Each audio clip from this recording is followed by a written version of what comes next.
요한 1서 3장 8절의 말씀입니다. 죄를 짓는 자는 마귀에게 속하나니 마귀는 처음부터 범죄합니다. 하나님의 아들이 나타나신 것은 마귀의 일을 멸하려 하십니다. 그리고 9절 말씀, 하나님께로부터 난 자마다 죄를 짓지 아니하나니 이는 하나님의 씨가 그 속에 거함이요 그도 범죄하지 못하는 것은 하나님께로부터 났습니다. 8절과 9절은 죄를 짓는 자 그리고 하나님께로부터 난 자 대조해서 그 차이에 대해서 이제 말하고 있습니다.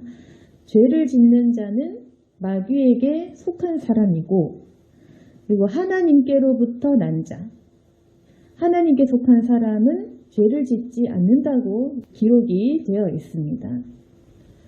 그래서 죄는 마귀 안에 이제 속한 것 그리고 죄를 짓지 않는 것은 바로 하나님께 속한 것입니다. 그렇다면 우리가 이제 죄를 짓게 된다 할 때 그 죄를 짓는 마음이 이미 마귀에게서부터 발생이 된 것입니다. 그래서 우리가 죄를 지면 이제 마귀의 자녀 그렇게 얘기를 하는 것이고 하나님께로부터 난 사람은 죄를 짓지 않는 것.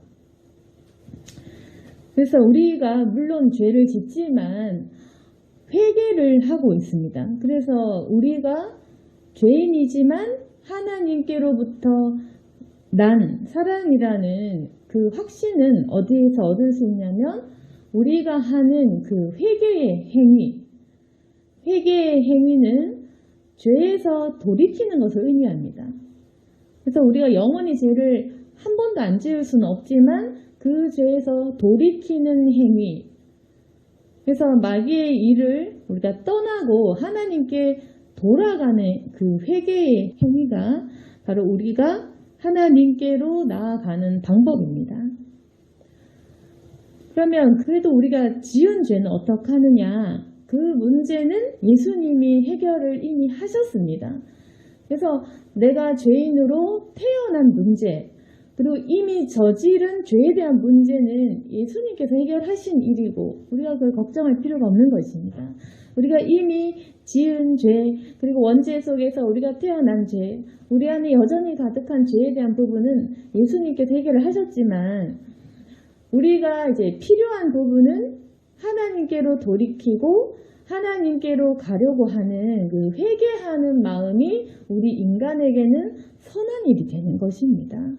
그래서 세상 사람들은 이것을 구별하지 못해서 당신들도 그리스도인들도 죄를 짓지 않느냐 뭐가 차이냐라고 얘기를 하겠지만 원래 모든 인간의 본성은 악하고 우리 역시도 악한 마음이 있습니다. 그렇지만 그 악함을 인지하고 돌이키는 사람과 그 죄를 인지하지 못하고 계속 악한 행위를 반복하는 사람은 다른 것입니다. 그래서 우리에게는 유일한 그 선함이라고 할 수 있는 것이라면 무엇이냐면 우리가 100% 거룩하고 완벽하고 의로울 수는 없지만 하나님을 닮아가는 삶, 죄에서 돌이켜서 계속해서 하나님께로 인도하심을 받아서 예수님의 보혈에 의지하는 삶, 그것이 바로 우리에게는 선한 일이 되는 것입니다. 그리고 우리가 성령님께 이미 속하면 죄를 아파하고 회개하고 싶은 그 마음이 생깁니다. 그래서 우리가 성화되어 가면서 점점 죄를 안 짓기 위해서 그리고 떠나려고 하기 위해서 노력을 하게 됩니다. 그러다 보면 자연스럽게 우리가 죄 짓던 습성에서 죄를 안 짓는 습성으로 이렇게 변화되어 가는 것이 바로 우리가 성화되어 가는 것입니다. 그래서 어쨌거나 그러면 우리 마음에 내가 마귀에게 지금도 붙들려 있는가? 내가 하나님께 붙들려 있는가? 라는 것은 8절 9절의 말씀에 비추어서 우리가 한번 생각해 봤을 때 내가 계속 죄를 짓고 싶고 짓고자 하는 마음이 계속 생기고 이걸 끊어낼 수 없다면 우리가 아직까지 마귀에게 붙들려 있는 상태라는 것입니다. 우리가 지금도 믿는 사람이지만 우리가 마귀의 유혹에 이끌렸다. 계속 내일도 마귀의 유혹에 빠진다. 그러면 아직도 내가 마귀에게 속한 삶을 살고 있는 것입니다. 그런데 내가 죄를 짓다가 이제 빠져나왔다. 하나님께로부터 내가 가려고 한다. 이제 이러면 우리가 죄를 안 지으려는 그 성령님의 손에 붙들린 것입니다. 그래서 우리가 각 개인이 별로 차이가 없어 보이지만 사실은 이것이 중요합니다. 내가 죄를 짓고자 하는지 안 지으려고 결심하는지 이게 중요한 것입니다. 그래서 우리에게는 여러 가지 죄를 지을 만한 상황에 기회에 노출되어 있지만 내 지금 마음이 죄를 짓고 싶은지 그리고 앞으로 계속 지을 건지 회개 없이 살 건지 생각해 보신다면 만약 계속 난 죄 짓고 싶어 떠날 마음이 없어 회개가 뭐야 이런 마음이 있다면 내가 아직도 마귀에게 속한 사람인 것입니다. 그렇지만 내가 비록 약하고 죄를 짓는 가운데 있다 할지라도 내가 결단을 하고 난 이제 죄 안 지을래. 난 이제 죄를 떠날 거야. 난 이제 마귀에게 속지 않을 거야. 이렇게 결심한 순간 이미 그 사람은 성령님이 잡고 계신 것입니다. 굉장히 큰 차이입니다. 우리가 타인이 봤을 때 개인의 도덕과 인격성과 그 마음의 중심을 잘 볼 수는 없지만 하나님은 그 사람의 마음을 중심을 보셔서 이미 저질러 놓은 그 죄악의 가지수를 세시는 것이 아니라 마음의 중심을 보십니다. 그 마음의 중심이라는 것은 저 사람이 죄에서 떠나려고 하는지 하나님께로 돌이키려고 하는지 아니면 하나님께로 돌아올 마음이 없는지 그걸 보신다는 것입니다. 그래서 다른 사람의 눈에는 우리가 악한 사람, 선한 사람 잘 모르지만 하나님이 보셨을 때는 우리가 어디에 속해 있는지 정확히 아신다는 것입니다. 그 기준은 바로 네가 여호와께 돌아올 마음이 있느냐 없느냐. 그럼 우리가 하나님께로 회개할 마음이 없다. 그럼 하나님 도와주실 필요가 없겠죠. 아직도 마귀에 속해서 마귀를 아버지 하는 사람을 어떻게 하나님께서 건져주십니까? 우리가 돌이켜야지 그 하나님의 손을 우리가 잡는 것이 되겠죠. 그래서 하나님께로 우리가 돌이키고 그분의 손을 잡고 마귀를 거절할 수 있어야지 그것이 바로 회개인 것입니다. 그래서 하나님께서는 이렇게 하나님께로부터 그 난 자, 하나님의 자녀라고 하시는데 10절에 보시면 이러므로 하나님의 자녀들과 마귀의 자녀들이 드러난다. 이렇게 이야기하지 않습니까? 지금 우리가 회개하고 주님을 영접하고 이 자리에서 예배하면서 주님께 돌이킨 이 사람들을 바로 하나님의 자녀라고 하는 것입니다. 그래서 하나님께 난 자, 하나님의 자녀, 그리고 마귀에게 속한 자, 마귀의 자녀, 그것이 바로 죄를 짓고 안 짓고 그 행위를 통해서 드러난다는 것입니다. 근데 이 죄를 짓고 안 짓고 이것이 드러난다는 것이 좀 더 구체적으로 10절에 설명해 있는 것은 무릇 의를 행하지 아니하는 자나 또는 그 형제를 사랑하지 않는 자는 하나님께 속하지 아니함이라. 이렇게 구체적으로 얘기되어 있죠. 어떤 것이 죄인가 했을 때 의를 행하지 않는 것 또는 형제 사랑 안 하는 것 그러면 그 사람은 하나님께 속하지 않았다라는 것입니다. 우리가 죄를 다 설명할 수 없고 그 죄에 대한 나열을 다 하지는 못하겠지만 성경에서는 그 죄의 근원은 바로 사랑이 없는 그 상황, 불의한 그 상황, 그걸 얘기합니다. 사랑이 없고 미워하거나 아니면 불의한 것을 행하는 사람, 이게 바로 모든 죄의 그 시작인 것입니다. 교만이라고 우리가 얘기하기도 하고, 그래서 교만한 상태, 불의한 상태, 형제를 사랑하지 않는 상태, 이게 바로 하나님께 속하지 않은 사람의 상태라는 것입니다. 11절에 보시면 우리는 서로 사랑할지니 이는 너희가 처음부터 들은 소식이다. 너희가 이미 알겠지만 가장 중요한 것은 바로 이 사랑입니다.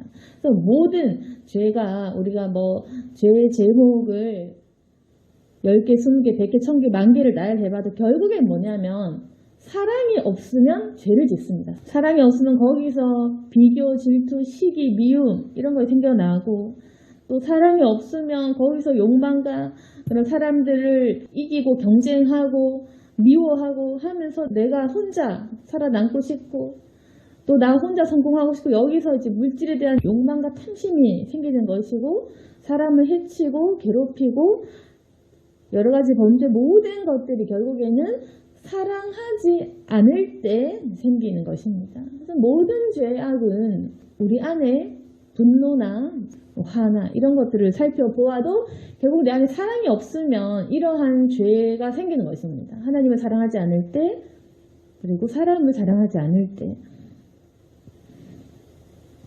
그래서 더 구체적인 사례를 보면 12절에 있죠. 가인같이 하지 말라라고 말씀하십니다. 가인같이 하지 말아라. 그 사람은 어떤 사람입니까? 그는 악한 자에 속하여 그 아우를 죽였으니 어떤 이유로 죽였느냐? 자기의 행위는 악하고 그의 아우의 행위는 의로움이라.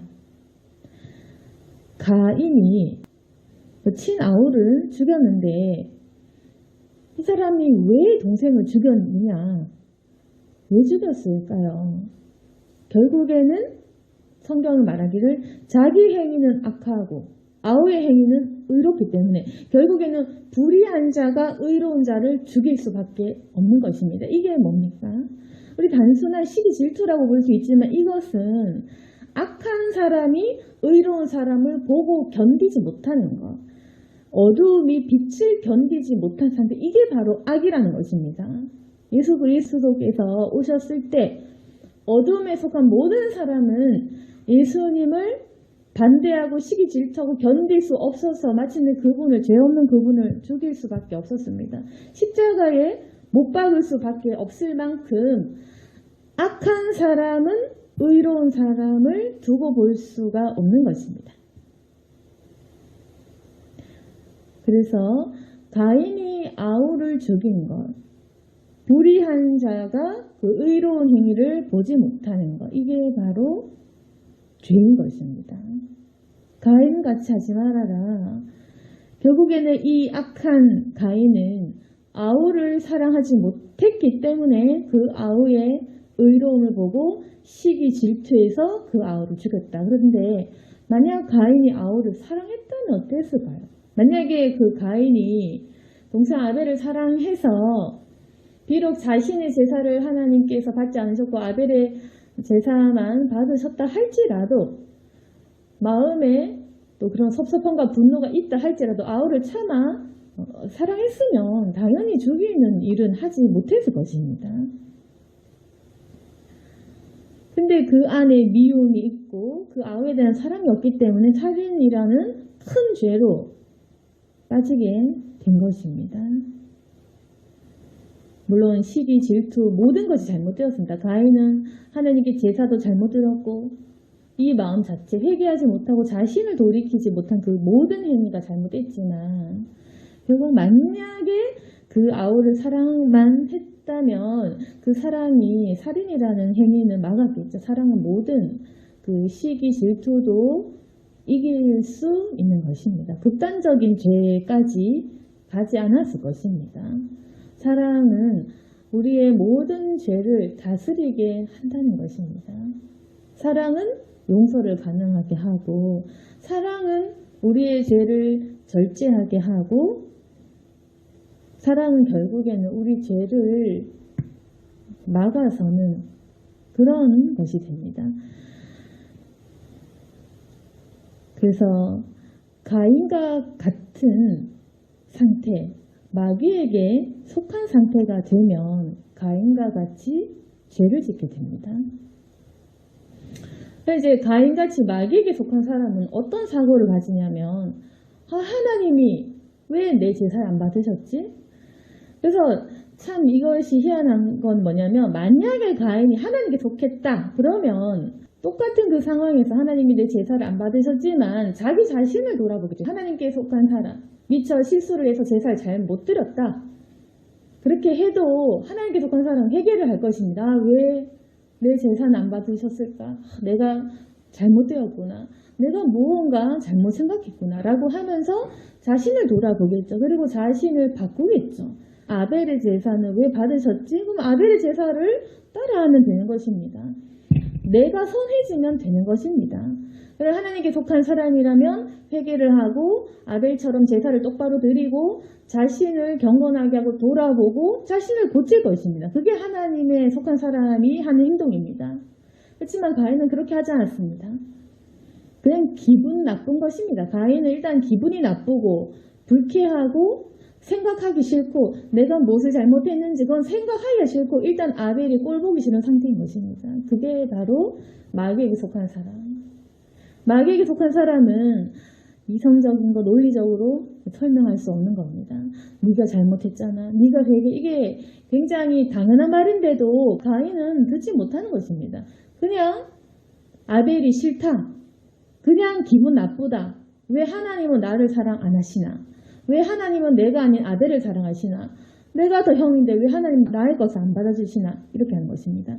그래서 계속해서 하나님 탓, 동생 탓, 남 탓. 그래서 아담과 하와가 선악과를 따먹었을 때 마귀에게 속했을 때 상대방의 탓을 한 것처럼 가인은 아우의 탓을 했고 자신이 바꿀 생각은 안 하고 그 미운 아벨을 돌로 쳐 죽이면 끝나는 일인 줄로 그렇게 착각을 하는 것입니다. 그래서 그 보기 싫은 아우를 죽이는 방법을 선택한 것입니다. 이처럼 마귀에게 속한 사람은 이성적으로 생각하지 못하고 감정에 휩쓸리고 다른 사람과 비교를 하면서 그 의로운 사람을 죽여 없애면 된다고 생각하는 것입니다. 경쟁심과 시기 질투에 눈이 멀어서 자신의 죄를 보지 못하는 상태. 이게 바로 마귀에게 속함에 이렇게 눈이 멀어버리는 것입니다. 그래서 마귀가 굉장히 무서운 존재입니다. 우리가 보면 가인이 너무 어리석고 참 바보 같고 무지하고 잔인하고 포악하지만 사실 우리의 이 마음의 감정의 상태가 가인과 같이 되는 경우가 굉장히 많은 겁니다. 우리가 죄를 지었을 때 감정이 안 휩쓸리고 항상 내 죄만 잘 돌아보는 사람이 적겠죠. 우리가 사실상 우리가 생활하며 우리 인격을 돌이켜볼 때 가인과 같이 하는 경우가 참 많다는 것입니다. 우리가 하나님께 속한 자면 이성적인 사고를 해야겠죠. 왜 하나님이 날 사랑 안 하시는지, 왜 아벨을 사랑하시는지, 왜 아벨의 제사만 받으셨는지 우리가 이성적으로 생각해야겠죠. 내가 잘못했구나. 이걸 깨달아야 되는 것입니다. 우리가 가인과 같이 감정에 휩쓸리면 안 되는 것입니다. 그냥 저 아벨 보기 싫어, 생각하기 싫어, 모르겠어. 왜 나는 사랑 안 하는 거야? 내 제사를 받으시란 말이야. 이런 생각을 하지 말라는 것입니다. 이건 마귀가 주는 생각. 마귀가 속한 사람은 계속 남 탓을 하고 자기 자신을 못 돌아보겠죠.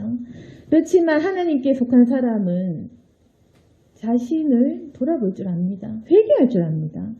부끄러움도 받아들입니다. 아, 내가 잘못했구나. 동생보다 못했구나.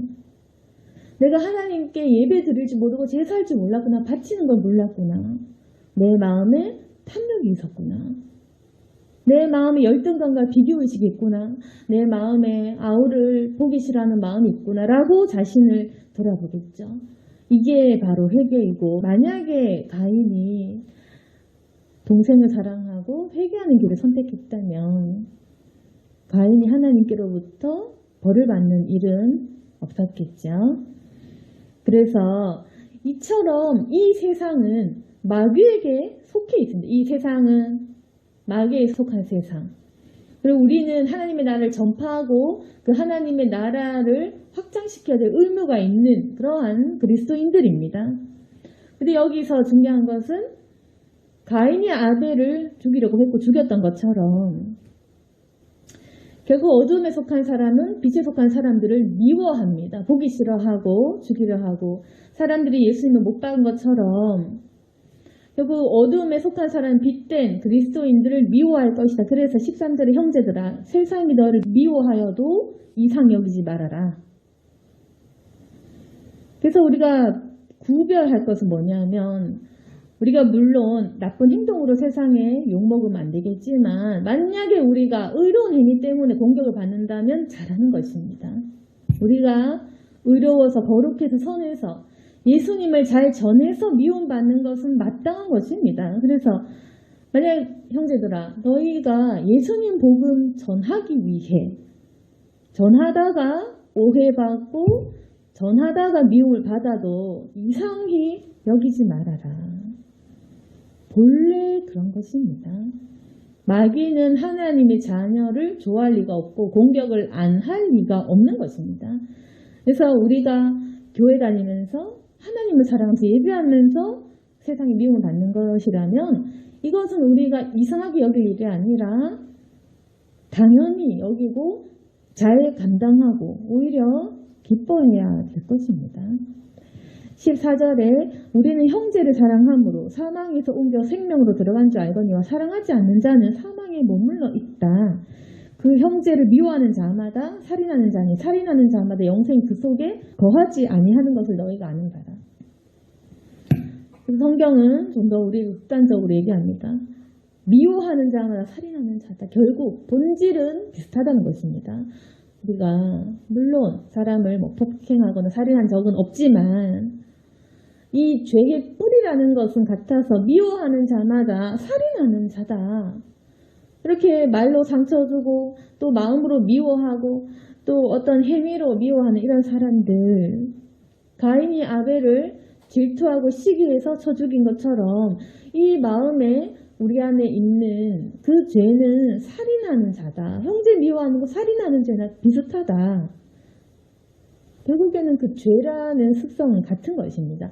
미움이 마귀에게서 났기 때문에 좀 작아 보이든 커 보이든 이미 그 뿌리는 마귀가 준 것, 그 본질적인 것은 같다는 것입니다. 미워하는 자마다 살인하는 자다. 그럼 살인하는 자마다 영생이 그 속에 거하지 않는 거 너희 알지 않느냐.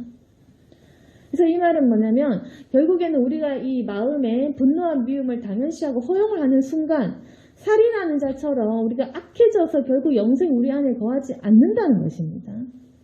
너희 안에 있는 그 미움이라는 것을 내버려 두지 말아라 라는 것입니다. 근데 우리는 이제 가인과 같은 마음 상태임에도 불구하고 우리는 사람을 때리거나 죽인 적이 없으니까 나는 가인과 다르다고 생각하겠죠. 그렇지만 15절에 미워하는 자는 살인하는 자는 똑같다. 가인을 얘기하면서 이 얘기를 꺼낸 이유가 뭡니까? 결국에는 이 말을 하고 싶은 것입니다. 너희 지금 미워하는 거 가인과 다르지 않다. 왜 너희 마음에 미움과 시기를 왜 내버려 두냐? 마치 우리는 질투하는 거 당연하고 경쟁하는 거 당연하고 내 열등감 당연하고 저 형제가 미워보면 그 미움이 아주 당연한 것으로 여깁니다. 내가 미워하고 시기한 거 저 사람이 잘못했으니까. 저 사람이 저렇게 했는데요. 그렇지만 사실상 우리가 남 탓을 하지만 그게 가인이 아벨을 꼴보기 싫어했던 것과 비슷한 맥락입니다. 우리가 저 사람 미워하는 그 모양을 보면 변명하는 듯 하지만 저 사람이 잘못해서 부모가 차별해서 누가 이렇게 해서 그러니까 당연히 화가 나죠. 얘기를 하지만 그 속을 자세히 더 면밀히 보면 결국 가인이 아벨에게 했던 것처럼 회개하지 못했고 동생을 사랑하지 못했고 감정을 절제하지 못했고 자기 자신부터 돌아보지는 못했던 것입니다. 그래서 우리가 당연하게 사람을 미워하고 어쩔 수 없는데 라고 하지만 결국에는 우리가 가인과 같은 선택을 하는 것입니다. 당연하게 사람을 미워하는 것입니다. 사랑 없는 상태를 죄책감 없이 우리가 그냥 그렇게 살고 있는 것입니다. 그래서 너희가 지금 형제를 미워하고 있는데 왜 그 마음 내버려 두냐? 너 살인하는 자나 마찬가지다. 겉으로는 너희가 아주 도덕적이고 인격적이고 착해 보이고 평범한 사람들 같지만 형제를 미워하고 있고 그 속에 그 죄의 질은 아주 가인과 같이 사랑 없이 회개 없이 살아가고 있지 않느냐. 형제 미워하면 살인하는 자다. 그 살인하는 자는 영생에 거하지 않는 것이야. 그건 마귀에 속한 것이야. 너희가 그러면 이 가인과 같은 상태를 끊어내려면 어떻게 해야 되느냐? 우리 형제 미워하고 사랑하지 못하고 살인하고 이런 걸 끊어내려면 어떻게 하느냐? 어떻게 하냐면 16절에 그가 우리를 위하여 목숨을 버리셨으니 우리가 이로써 사랑을 알고 우리도 형제를 위하여 목숨 버리는 것이 마땅하다. 이렇게 이야기를 하는 것입니다. 그래서 이것은 뭐냐면 가인이 아벨을 질투심 때문에 죽였는데 이거 완전 뒤엎는 행위입니다. 아벨이 가인을 위해 대신 죽어주는 것입니다. 우리가 의로운 사람이 되어서 대신 죽어주는 것입니다. 뭐냐면 바로 예수 그리스도의 삶처럼 그렇게 하는 것입니다. 그러니까 가인은 미움 때문에 사람도 동생도 죽였지만 우리 믿는 사람은 어떻게 해야 되냐면 도리어 우리가 의롭지만 잘못한 게 없지만 형제를 위하여 목숨을 버려준다. 우리는 사랑을 하되 적극적으로 예수님처럼 사랑해야 된다. 목숨을 버리는 아주 큰 사랑을 해야 된다. 이렇게 해서 우리가 도달하기 굉장히 어렵지만 힘들지만 우리 모두가 고귀한 가치인 줄 아는 것. 바로 생명을 버리면서까지 아가페적인 사랑을 하는 것을 성경은 진리로 이야기를 하는 것입니다. 우리가 할 수 있건 없건 진리에 대한 그 깨우침은 우리 안에 있어야 되겠죠. 16절에 형제를 위해 목숨 버리는 것이 마땅하다고 이야기를 합니다. 당연한 것이다. 왜 당연한가? 내가 왜 저 사람 죄 때문에 죽어야 되나요? 억울한데요. 라고 할 수 있겠죠. 근데 그 억울한 것으로 만들지 않으신 분이 바로 예수님이십니다. 난 너희들을 위해 죽었는데 이렇게 얘기하는 것입니다. 나는 너희들을 천국으로 보내기 위해서 나는 억울한 죽음을 묵묵히 감당했는데 라고 하시는 것입니다. 그래서 여기서 바로 예수님을 알고 모르고 십자가를 깨우치고 깨닫지 못한 은혜를 알고 모르고 여기서 차이가 나는 것입니다. 만약 십자가의 사랑을 모르면 그래도 내가 그렇게까지 이렇게 되는 것입니다. 십자가를 모르면 내가 그렇다고 해서 형제를 위해서 남을 위해 목숨까지 버리겠느냐. 그건 좀 너무하다. 그건 좀 아니지 않느냐. 그렇게까지 할 필요 있냐. 예수님의 사랑을 깨닫지 못하면 그래서 이 말씀까지 도달하기는 어려울 것입니다.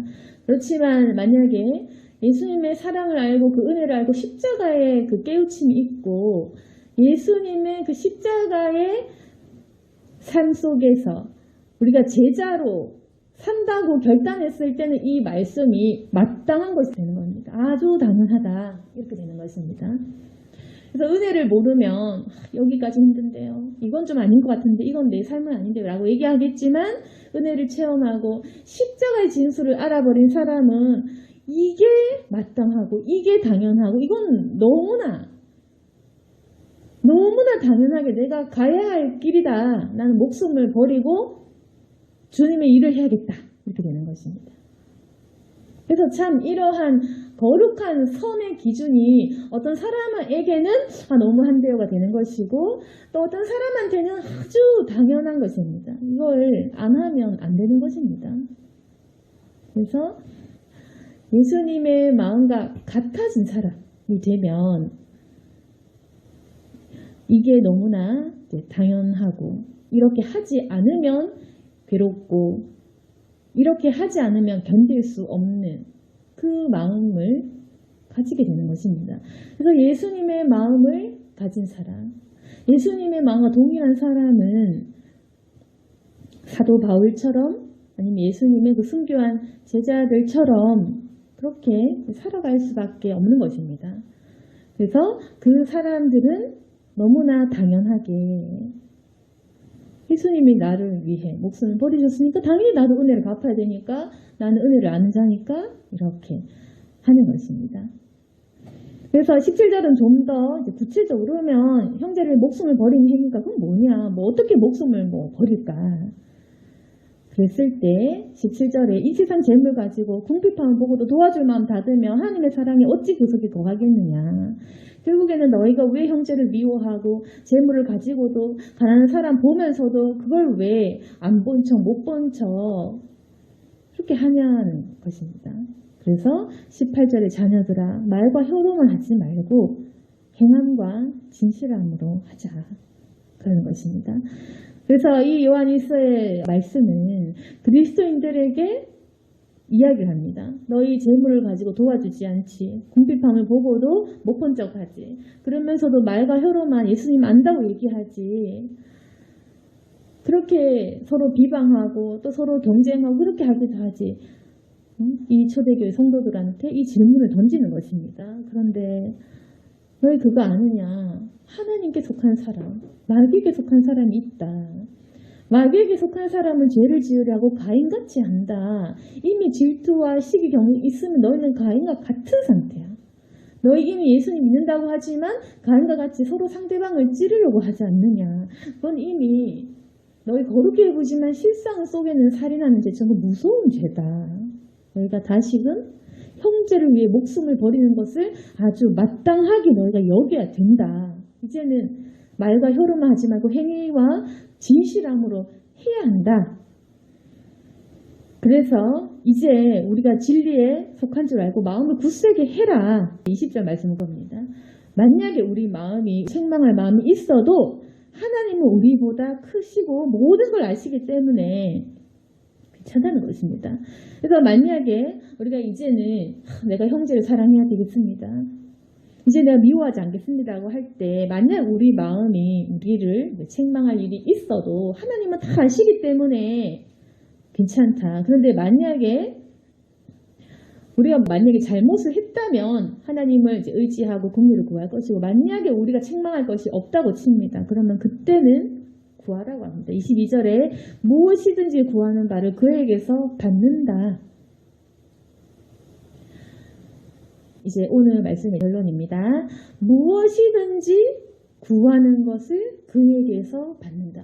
만약에 내가 하나님 앞에서 하나님의 자녀로서 미워하지 않고 형제를 사랑하고 행함과 진실함으로 주님 앞에서 살아가고 그리고 목숨을 바쳐 형제의 이웃을 사랑한다면 내가 내 자신을 돌이켜보고 책망할 것이 없을 만큼 우리가 거룩한 상태가 된다면 이제는 내가 구하는 기도는 응답이 있을 것이다. 무엇이든지 구하는 바를 주님께 받아라. 형제를 사랑하는 사람, 주를 위해 목숨을 바치는 사람, 무엇이든지 하나님께서 응답을 해줄 것이다. 이미 이 사람은 주님의 마음과 동일하기 때문에 이 사람을 구하는 모든 것은 하나님께서 주십니다. 그래서 무엇이든지 구하는 바를 구하라, 받아라 이 말은 이런 사람들에게 해당하는 말입니다. 그래서 우리의 기도 응답이 없었을지라도 이상하게 여기지 마시고 우리가 이 말씀을 이해를 해야 됩니다. 이것은 바로 이런 사람. 주님을 위해 목숨을 바치고 형제를 사랑하고 진실함으로 행한 사람. 그래서 이 사람이 구하는 것은 무엇이든지 선할 것입니다. 이미 이 사람은 하나님께 구하려는 모든 목적이 주님께 속해 있고 형제를 사랑하고 구원하고 살리는 것에 있을 것입니다. 그래서 이 사람은 이제부터 뭘 구해도 이 사람이 필요한 것은 주실 수밖에 없는 것입니다. 그래서 하나님을 열렬히 사랑하고 이웃을 정말 사랑한다면 그때부터는 담대하게 부끄러움 없이 기도하시면 됩니다. 그러면 하나님께서 우리의 기도를 응답해 주실 것입니다. 오늘 말씀을 정리하겠습니다. 우리가 하나님의 자녀로 속해 있지만 우리가 너무나 당연하게 사람들을 미워하기도 하고 내 감정에 휩쓸려서 회개하지 못한 삶을 살고 있다면 우리가 아직도 마귀에 붙들려서 살고 있는 상태니까 우리가 두려움을 알고 벗어나서 회개하는 상태가 돼야 됩니다. 지금 내 상태는 가인과 같은 상태입니다. 그렇지만 우리가 아벨과 같은 상태가 되면 사실상 가인에게 미움을 받을 수 있습니다. 억울한 죽음을 당할 수 있습니다. 아벨처럼 아무 잘못한 것이 없는데 제사 잘 드렸을 뿐인데 형에게 미움을 괜히 받고 죽임을 당한 아벨처럼 이렇게 우리가 억울한 죽음을 맞을 수도 있는 것이 바로 그리스도입니다. 예수님처럼 거룩한 상태가 되면 이런 핍박을 받을 수 있겠지만 우리는 결국 그 자리까지 나아가야 합니다. 그래서 우리가 이제는 이 미움을 버리고 주님께로 나아가면서 주님의 십자가의 자리로 나아가야 됩니다. 그래서 이 사순절 기간 동안 십자가를 바라보며 오직 회개하는 저와 여러분이 되기를 소망합니다. 아멘. 기도하겠습니다. 거룩하신 하나님 아버지, 오직 주님께서는 항상 사랑하라고 처음부터 동일한 말씀을 주십니다. 이토록 아주 쉬운 말씀이고 또 어려운 말씀인데 우리가 행하기는 참으로 어렵습니다. 주여 우리를 붙들어 주시고 이제까지 당연하게 분노하고 미워하고 무관심했던 저희들의 모습을 돌아볼 수 있도록 도와주시옵소서. 우리의 연약한 말씀입니다. 주님 붙들어 주시고 우리에게 힘과 소망을 주시옵소서. 능력을 부어 주시옵소서. 우리는 확실히 하나님의 자녀인 것을 믿습니다. 주여 우리가 주님의 자녀인 것을 믿고 아버지께 모든 것을 맡길 수 있도록 도와주옵소서. 그리고 회개할 수 있도록 도와주시고 주님께로 돌이킬 때 우리가 구하는 모든 것에 응답받게 하여 주옵소서. 예수님 이름으로 기도드렸습니다.